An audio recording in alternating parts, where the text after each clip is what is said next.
Welcome and thank you for tuning into this episode of Evidently You're Unaware. I am your host, Andrea, also known as the Successful Diva, and I'm always elated and ready to bring to you more relevant, pertinent, and information that must be known because it helps for you to know what decisions you need to make as we move forward in this thing called America. First of all, thank you to those of you who are frequent viewers. Your subscription has been a joy and a pleasure here for me. It makes this platform all more worthwhile. Please do, if you're not a frequent viewer, this is maybe your first time hearing what's bringing coming forth on this platform, subscribe. I hope that you find it beneficial. You subscribe, turn on your notifications so that you are alerted when there is information here on Evidently You're Unaware. So let's get smarter. We're going to talk about jobs, JOBS, jobs. Recently, the jobs report in August took center stage. And I think, sometimes those reports come and they come and go, and we may or may not pay attention to them with any kind of focus and intention.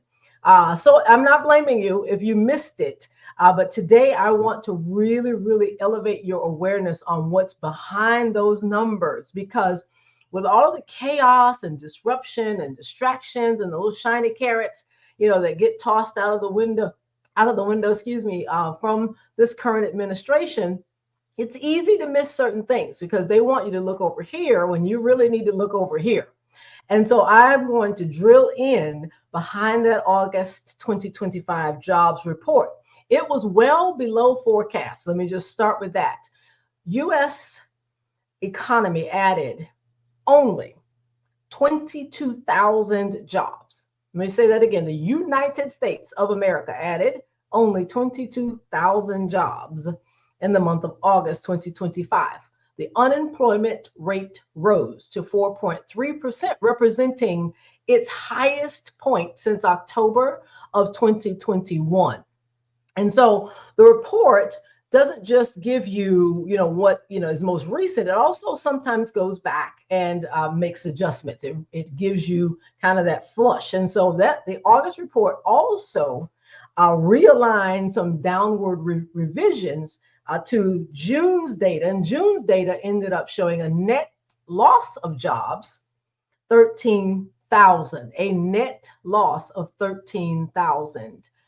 So, some of these policies, to include those things where people are getting snatched off the street, are impacting these numbers. So you don't have to imagine what happened, because this administration has an issue with facts, real data, and people that report that data. And so once that report was released, the Bureau of Labor Statistics, BLS, that commissioner at the time, Dr. Erica McIntyre, was fired. Someone had to take the blame for the economy. Without evidence, the 34-count convicted felon accused McIntyre for manipulating the data for political reasons. She meant to do this, made the numbers look so bad, just to make this administration look bad, when obviously that was not the case. And it was confirmed by many economists that these numbers were the true and accurate numbers. So I'm going to dig in. Here's what the 4.3 unemployment rate looks like underneath. In August of 2024, this is the Bureau of Labor Statistics unemployment breakdown. White men, white women, black men, black women. 3.4 white men unemployed, 3.4% in 2024. August 2025, just a tick more, 3.5. And in this math on the screen that you see, the numbers, the higher, the worse. So let's just note, numbers going in the up direction are not good when it comes to unemployment. White women, they ticked down, so their unemployment rate was a little bit lower year over year. Black men and black women, pay attention. If you have friends of color, Black men, Black women, pay attention, 5.8 in 2024, the Black men unemployment rate. And in 2025, 1 year later, 7%, or 7.0. Black women, 6.3, now unemployment rate, 7.8.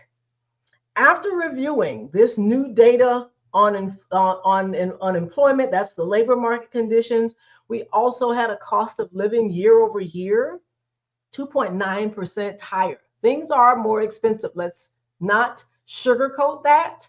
Things are more expensive, and our labor market is higher in terms of unemployment. But that means the Fed has to do something. So as you know, our Fed Chair, Jerome Powell, recently, just in case you did not know that, he recently reduced rates, lowered them by 0.25%, 0.25%.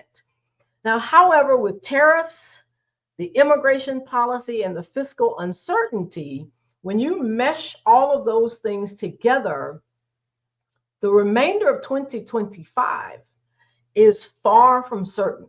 There are so many variables in the air now at the same time, and they are not good. It's like all the things that are in juggling motion right now are not good.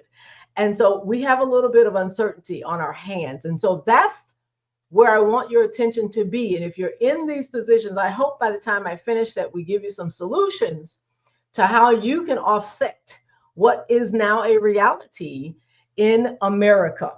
So the August report, what is clear is that the labor market is cooling, the equity gap is widening again, and employers are stepping back from the hiring optimism that once defined the stages of growth and how they viewed the direction of the economy. They are not building because they are unsure. They're not hiring because they're unsure. They're eating the costs of the tariffs. We're paying for some things as companies pass those tariff costs on. Some companies are still at a place where they may be absorbing some of it, but we are also absorbing it as well. And so when employers have to do that, they lay off and or they do not hire and build, and thus those jobs are not here in America. That is Economics Simple 101. That's all I'm going to say about that. But what I will close and say is this: is we, the village, must not get this wrong. It is time for each family to hold serious conversations on today's challenges and solutions. But what are those solutions? Those solutions are economic boycott, entrepreneurship, community lending, recycling Black dollars, holding all politicians accountable, and yes, voting. It will be convenient, people. It will be inconvenient, he said. It will be inconvenient, challenging, and at times painful. But what is the alternative? Look at the alternative and figure out what we need to do. Again, thank you for joining in.